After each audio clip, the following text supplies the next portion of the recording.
Hello dear learners, I welcome you on MNP English classes. आज हम discussion करने वाले हैं ट्रांसफॉर्मेशन पे। और आप जानते हो कि आपके जो वेरियस एग्जाम्स हैं उनमें ट्रांसफॉर्मेशन काफी इंपॉर्टेंट चैप्टर होता है। तो ट्रांसफॉर्मेशन से रिलेटेड मैं काफी ज्यादा वीडियोस लाऊंगा एक एक करके। आज के वीडियो में मैं ट्रांसफॉर्मेशन का एक छोटा सा इंट्रोडक्शन और इसके कुछ बढ़िया और काफी यूजफुल जो यूजेज हैं उन पे हम डिस्कशन करेंगे। तो चलिए हम स्टार्ट करते हैं कि ट्रांसफॉर्मेशन क्या है। सबसे पहले तो आप समझ लो कि ट्रांसफॉर्मेशन है क्या। अगर मैं कहूं ट्रांसफॉर्मेशन तो आप कह सकते हो कि ट्रांसफॉर्मेशन का मतलब है कि सेंटेंस के किसी स्ट्रक्चर को चेंज कर देना। लेकिन इस बात का ध्यान रखना कि स्ट्रक्चर चेंज करने पर भी उसकी मीनिंग न चेंज हो, उसे हम कहते हैं ट्रांसफॉर्मेशन। अगर कायदे से कहें तो आप जो वॉइस और नरेशन भी पढ़ते हैं वो ट्रांसफॉर्मेशन है। जब हम वॉइस चेंज करते हैं तो वॉइस चेंज करने पे सेंटेंस की मीनिंग वही होती है, बस उसमें वॉइस में जो वर्ब के फॉर्म्स होते हैं एक्टिव से हम पैसिव में चेंज कर लेते हैं। जैसे मैं कह दूं, एक छोटा सा एग्जांपल लूं, मैं कह दूं रवि प्लेज क्रिकेट। इस सेंटेंस में प्लेज वर्ब है, क्रिकेट ऑब्जेक्ट है और रवि है सब्जेक्ट। अगर मैं इसका वॉइस चेंज कर दूं, एक्टिव से पैसिव कर दूं, तो मुझे लिखना पड़ेगा, आप जानते हैं कि जब वॉइस चेंज करते हैं तो ऑब्जेक्ट को हमें सब्जेक्ट बना देना पड़ता है और वर्ब जो एक्टिव फॉर्म में है उसे चेंज करके पैसिव कर लेना पड़ता है। तो हमें लिखना पड़ेगा cricket is played by Ravi. तो यहां पे आप देख रहे हो कि सेंटेंस का स्ट्रक्चर तो चेंज हो गया। यहां पे वर्ब एक्टिव फॉर्म में था, यहां पे वर्ब पैसिव फॉर्म में हो गया। तो वर्ब की स्ट्रक्चर चेंज हो गई, लेकिन इन दोनों की सेंटेंस की मीनिंग वही है। इसलिए सेम मीनिंग होने के कारण इसको हम कह सकते हैं कि ट्रांसफॉर्मेशन है। मतलब सेंटेंस के स्ट्रक्चर को बिना मीनिंग चेंज कर लेना ही कहलाता है ट्रांसफॉर्मेशन।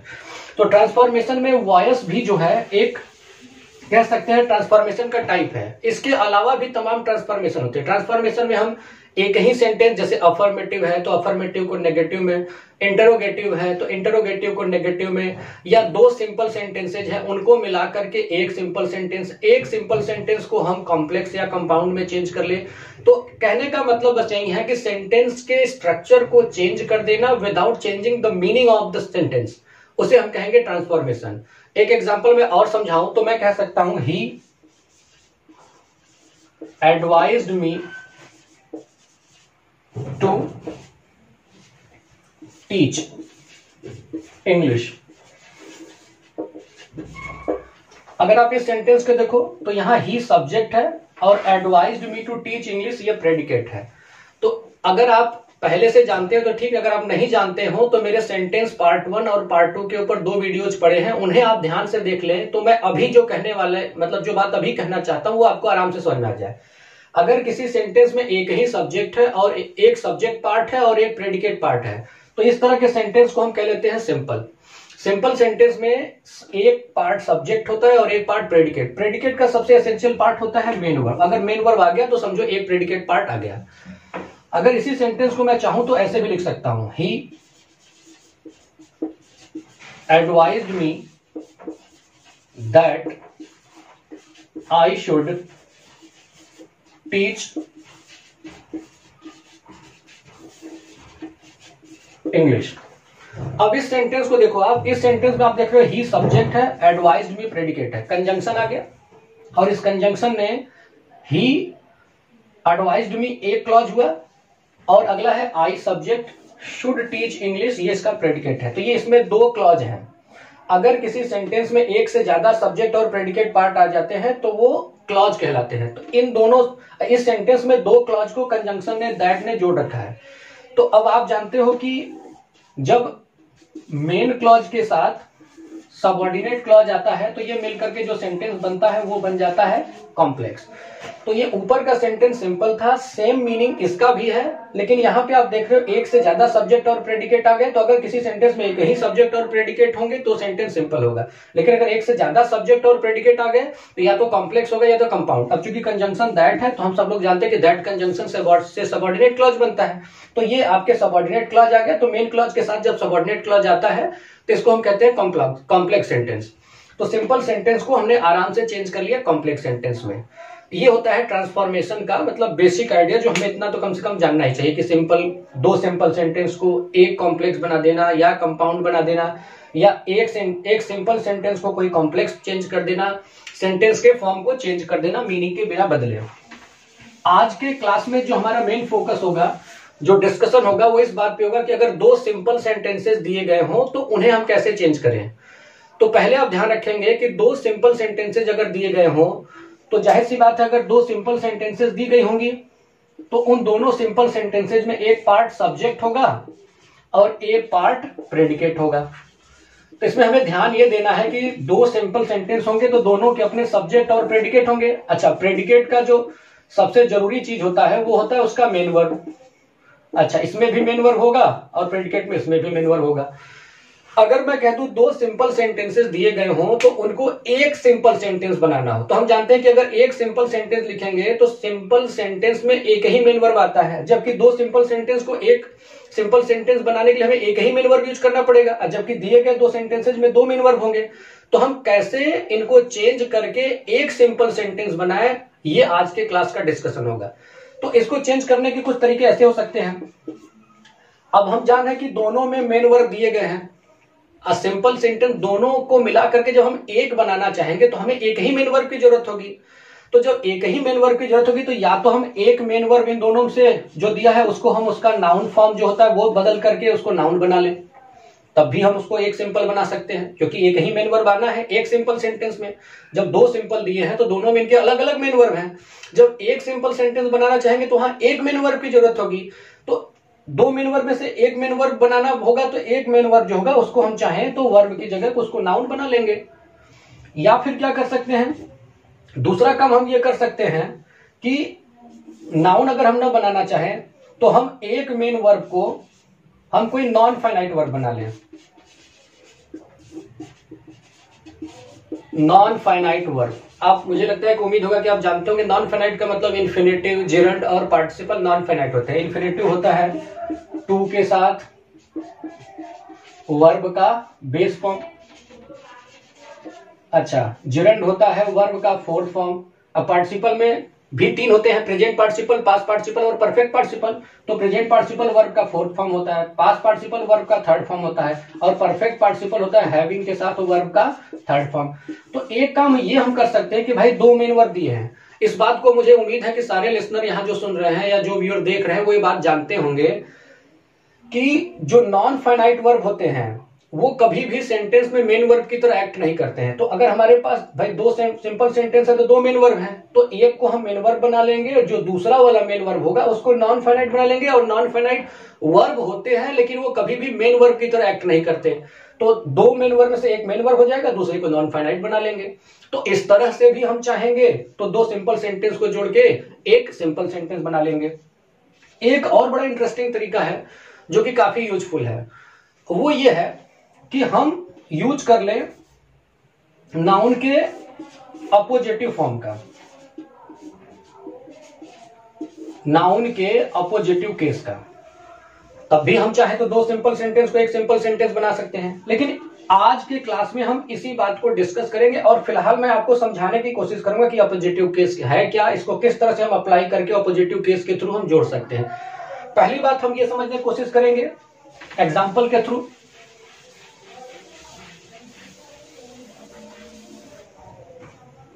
कि अपोजिटिव केस है क्या।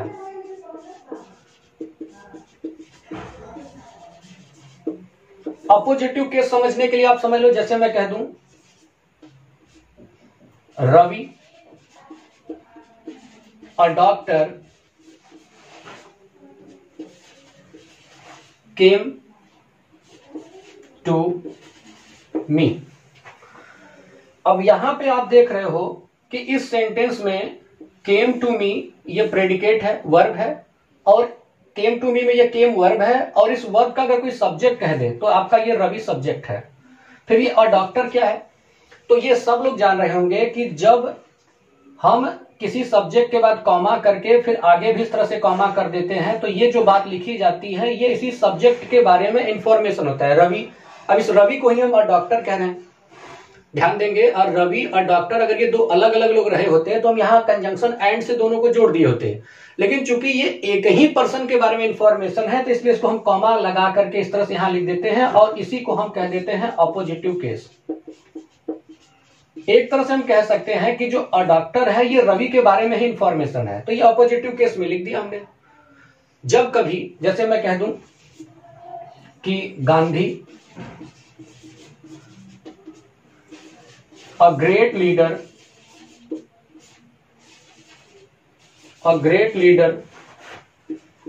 served our country, तो मैं अगर इस तरह से कहता हूं कि सर्व्ड आवर कंट्री, तो ये प्रेडिकेट है जिसमें सर्व्ड क्या है, वर्ब है। अब इस वर्ब का सब्जेक्ट है गांधी। अब इस गांधी के बारे में हमने कुछ एक्स्ट्रा इंफॉर्मेशन दिया जो कि क्या है, अ ग्रेट लीडर। ये जो अ ग्रेट लीडर लिखा गया ये गांधी जी के बारे में ही इंफॉर्मेशन है, इसलिए इसको हम कह देंगे अपोजिटिव केस। एक टर्म आपको और समझ लेना है जिसको हम कहते हैं लिंकिंग वर्ब। जनरली मेरे और भी कई वीडियोज हैं जहां पे मैं लिंकिंग वर्ब को काफी डिटेल में कई बार समझा रखा हूं, लेकिन फिर भी यहां पे एक छोटा सा इंट्रोडक्शन लिंकिंग वर्ब का देता हूं ताकि आपको समझ में आ जाए। जैसे मैं कह दूं राजू इज अ डॉक्टर, अगर मैं कह रहा हूं राजू इज अ डॉक्टर, तो यहां जो इज है ये लिंकिंग वर्ब है। जो बी के फॉर्म्स होते हैं, बी के फॉर्म्स मतलब is, am, are, was, verb, जब किसी सेंटेंस में मेन वर्ब हो जाए, जैसे आप यहां पे देख सकते हो ये इज हेल्पिंग वर्ब नहीं, अगर ये हेल्पिंग वर्ब होता तो इसके आगे मेन वर्ब का फोर्थ फॉर्म लिखा होता है, तो इसका मतलब इसके आगे मेन वर्ब नहीं लिखा गया, तो अब ये हेल्पिंग वर्ब नहीं है, अब ये खुद मेन वर्ब है। तो जब बी के फॉर्म यानी is, am, are, was, verb खुद मेन वर्ब की तरह काम करने लगे तो वो लिंकिंग वर्ब होते हैं। लिंकिंग वर्ब का काम ये होता है कि सब्जेक्ट और उसके साथ आए हुए उसके कॉम्प्लीमेंट को लिंक करना। अच्छा, इसको मैं कॉम्प्लीमेंट क्यों कह रहा हूं, कॉम्प्लीमेंट मैं इसलिए कह रहा हूं ताकि ये जो अ डॉक्टर है ये राजू को ही कहा गया कि राजू इज ए डॉक्टर, तो राजू को ही डॉक्टर कहा गया है, तो ये अ डॉक्टर राजू के बारे में इंफॉर्मेशन है तो इसको कॉम्प्लीमेंट कह देते हैं। तो आप देख रहे हो कि ये राजू का इंफॉर्मेशन है इसलिए इसको कॉम्प्लीमेंट। अब ये जो अ डॉक्टर है राजू के बारे में एक्स्ट्रा इंफॉर्मेशन है, मतलब उसी के बारे में इंफॉर्मेशन है। उसी तरह से यहाँ पे जो अ डॉक्टर लिखा गया है जो कि अपोजिटिव केस में, ये भी तो इस रवि के बारे में इंफॉर्मेशन दे रहा है। तो एक तरह से आप देख सकते हो कि ये जो कॉम्प्लीमेंट दिया गया है लिंकिंग वर्ब के बाद वो बिल्कुल उसी तरह से काम कर रहा है जैसे किसी नाउन के साथ लिखा गया अपोजिटिव केस काम करता है। अपोजिटिव केस भी किसी नाउन के साथ आकर के उसके बारे में एक्स्ट्रा इंफॉर्मेशन होता है, उसी तरह से कॉम्प्लीमेंट भी किसी सब्जेक्ट के बारे में एक्स्ट्रा इंफॉर्मेशन होता है। तो दोनों काम में सेम है। अगर दोनों एक ही फंक्शन करते हैं तो हम दोनों को एक दूसरे के जगह पे हम चाहे तो यूज कर सकते हैं। अगर मैं इस बात को लिखूं तो एक सेंटेंस से यहां समझा सकता हूं आपको। मैं कह दूं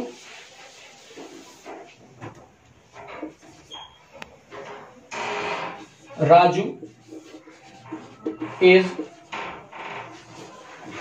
a doctor who lives in Lucknow. अगर मैं चाहूं तो इस सेंटेंस में इसको ऐसे भी लिख सकता हूं, Raju a doctor lives in Lucknow. क्योंकि आप देख रहे हो ये इज जो है ये लिंकिंग वर्ब है, राजू है सब्जेक्ट, तो ये जो अ डॉक्टर है इस राजू के बारे में इंफॉर्मेशन है, तो ये राजू के लिए कॉम्प्लीमेंट है। अच्छा, जो कॉम्प्लीमेंट है हम चाहें तो उसको हटा करके उसको अपोजिटिव केस में भी लिख सकते हैं क्योंकि दोनों एक ही बात होती है। जो कॉम्प्लीमेंट होता है वही अपोजिटिव केस भी काम करता है, तो हमने सीधे इसको अपोजिटिव केस में लिख दिया।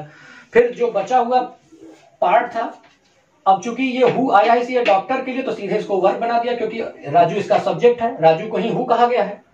तो इस तरह से हम देख सकते हैं कि कॉम्प्लीमेंट और अपोजिटिव केस जब भी आते हैं वो दोनों एक दूसरे के लिए यूज हो सकते हैं क्योंकि दोनों के फंक्शन एक जैसे होते हैं। अच्छा, अगर इतनी बातें हम समझ गए हो तो एक दो एग्जांपल से मैं समझाना चाहता हूं आपको कि ट्रांसफॉर्मेशन में इसका क्या रोल है। तो देखिए आप, ट्रांसफॉर्मेशन में इसका रोल ये है, जैसे मैं कह दूं नेहरू डाइड इन 1964 और एक सेंटेंस है Nehru was the first prime minister of India. अगर आप देख पा रहे हैं तो यहां वॉज लिंकिंग वर्ब है, नेहरू सब्जेक्ट है और इसी नेहरू का ये कॉम्प्लीमेंट दिया गया है। अब इन दोनों सेंटेंस में अगर आप देख पा रहे हैं तो आप देख रहे हैं कि नेहरू दोनों में कॉमन सब्जेक्ट है और ये प्रेडिकेट है, और इस वाले में नेहरू जो लिखा गया है, इस नेहरू के साथ जो लिंकिंग वर्ब लगाया गया है, इस लिंकिंग वर्ब के लिए कॉम्प्लीमेंट है। तो हम जानते हैं कि जो कॉम्प्लीमेंट होते हैं वो किसी नाउन का अपोजिटिव केस भी बन सकते हैं, क्योंकि अपोजिटिव केस और कॉम्प्लीमेंट चूंकि सेम फंक्शन करते हैं, तो इसलिए कॉम्प्लीमेंट को कभी हम चाहें तो उसको अपोजिटिव केस में लिख सकते हैं। तो इसको हम ऐसे भी लिख सकते हैं कि नेहरू, और क्या करो आप, ये जो लिखा गया है कॉम्प्लीमेंट इस लिंकिंग वर्ब के बाद, हम चाहें तो इस कॉम्प्लीमेंट को हटा दें और उसको सीधे बना दें अपोजिटिव केस। तो हम इसको लिख सकते हैं Nehru the first prime minister of India. अब देख रहे हो कि नेहरू जो सब्जेक्ट है, अब इन्हीं का कॉम्प्लीमेंट ही है, तो इसी कॉम्प्लीमेंट की जगह पे हमने क्या कर दिया, हमने फिलहाल पे इसको अपोजिटिव केस में लिख दिया। अपोजिटिव केस कॉम्प्लीमेंट को रिप्लेस कर सकता है, इसलिए यहां पे इसको रिप्लेस कर दिया। आगे नेहरू का, भाई अब जाने हो कि नेहरू के बारे में ये कॉम्प्लीमेंट था, तो नेहरू के कॉम्प्लीमेंट को हमने क्या कर दिया, इस नेहरू के तुरंत बाद लिख करके अपोजिटिव केस बना दिया। अब बचा इसका प्रेडिकेट, प्रेडिकेट आप लिख दो, सॉरी डिड लिख दिया हमने, यहां पे डाइड लिखना था, डाइड इन 1964। ये रहा सेंटेंस। एक दो एग्जांपल से मैं और लिख के समझा देता हूं आपको, ताकि ये बातें एकदम क्लियर हो जाए। सेंटेंस है, cow, the cow produces milk. फिर क्या है, एक और sentence, milk is an important food. अब आप यहां देख पाओ तो ये लिंकिंग वर्ब है और ये मिल्क है सब्जेक्ट, और इसी मिल्क का कॉम्प्लीमेंट है एन इम्पॉर्टेंट फूड। अब आप देख रहे हो इस सेंटेंस में भी मिल्क की बात हो रही है, इस सेंटेंस में मिल्क की बात हो रही है, तो ये जो कॉम्प्लीमेंट है क्यों न हम उस नाउन के लिए अपोजिटिव केस बना दें। तो इसको हम चाहे तो ऐसे लिख सकते हैं, the cow produces milk.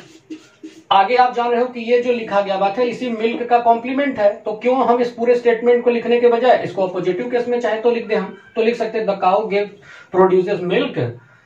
Milk क्या है भाई, एन इम्पॉर्टेंट फूड। ये एन इम्पॉर्टेंट फूड जो है इसी मिल्क के लिए क्या है, कॉम्प्लीमेंट। इस तरह से हम कर लेते हैं। एक सेंटेंस और मैं लिखता हूं,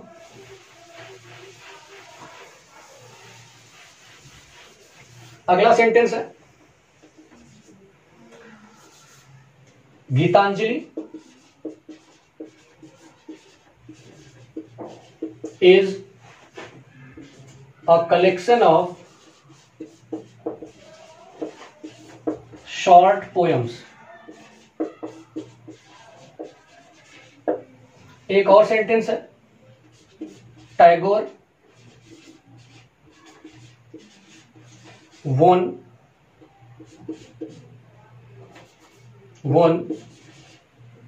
Nobel Prize। Tagore won Nobel Prize for it। अब इन दोनों सेंटेंस देखना है। अभी जो मैं लिख रहा था, दो इसके पहले जितने भी सेंटेंसेस मैं लिख रहा था उसमें आप देख रहे थे कि कोई ऐसा वर्ड था दोनों सेंटेंस में जो कॉमन था। अच्छा, उसी वर्ड का जो कॉम्प्लीमेंट था, उसी कॉम्प्लीमेंट को हम जो एक दूसरा सेंटेंस दिया गया होता था तो उस नाउन के लिए कॉम्प्लीमेंट को उसका अपोजिटिव केस बना देते थे। और इस वाले में अगर आप ध्यान से देखो तो आप देख पा रहे हो कि Gitanjali is a collection of short poems, Tagore won the Nobel prize for it. अब ये इट कोई प्रोनाउन है, तो प्रोनाउन तो हम तब लिखते हैं जब कोई नाउन आ गया हो। तो अगर आप अच्छे से पढ़ पा रहे हो तो आपको मालूम चलेगा कि नोबेल प्राइज जो मिला था टैगोर को, तो वो इट जो क्या है वो यही गीतांजलि को मैंने यहाँ इट लिख दिया, भाई गीतांजलि के लिए हमने यहाँ लिख दिया इट। अब सिंपल सा बात है। अब जान रहे हो कि गीतांजलि का कॉम्प्लीमेंट क्या दिया है, अ कलेक्शन ऑफ शॉर्ट पोएम्स। तो अब इस दोनों सेंटेंस को मिला करके अगर हम एक सेंटेंस बनाना चाहें तो हम इस इट को रिप्लेस करें, क्यों भाई, क्योंकि इट आया है किसकी जगह पे, गीतांजलि। अच्छा, ये फिर दोबारा पूरा स्टेटमेंट लिखना ही पड़ेगा क्योंकि गीतांजलि के साथ जो कॉम्प्लीमेंट दिया है, हम चाहे तो कॉम्प्लीमेंट को हटा करके अपोजिटिव केस लिख देंगे। तो इसको हम ऐसे लिख सकते हैं, टैगोर वोन नोबेल प्राइज फॉर गीतांजलि। अच्छा, अब फिर आगे देखना है कि ये गीतांजलि का जो कॉम्प्लीमेंट दिया है, इसी कॉम्प्लीमेंट को हम क्या करें, फिर इसके बाद हम इसका अपोजिटिव केस बना दें, अ कलेक्शन ऑफ शॉर्ट पोएम्स। तो हम इस तरह से इसको लिख सकते हैं।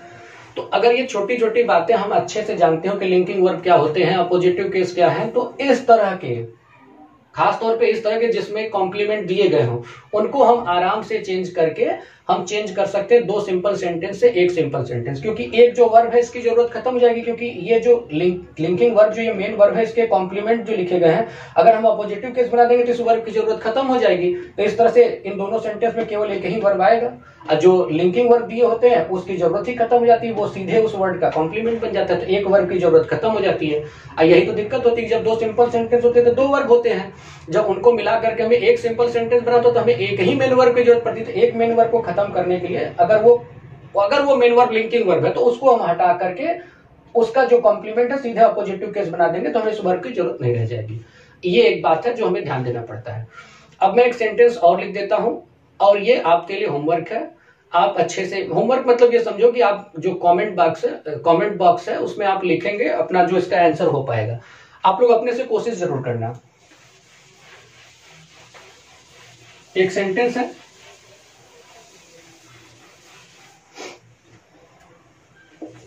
सेंटेंस ये है,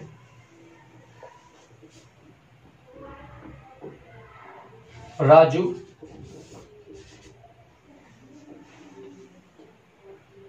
sang well. We appreciate for it. यहां पे फिर आपको 2 सिंपल सेंटेंस दिए गए हैं, और इन दोनों सिंपल सेंटेंसेस को चेंज करके आपको एक सिंपल सेंटेंस बनाना है, और जो भी इसका आंसर हो पाएगा वो आप कमेंट बॉक्स में जाके जरूर लिखिएगा। आज के लिए फिलहाल तो इतना ही।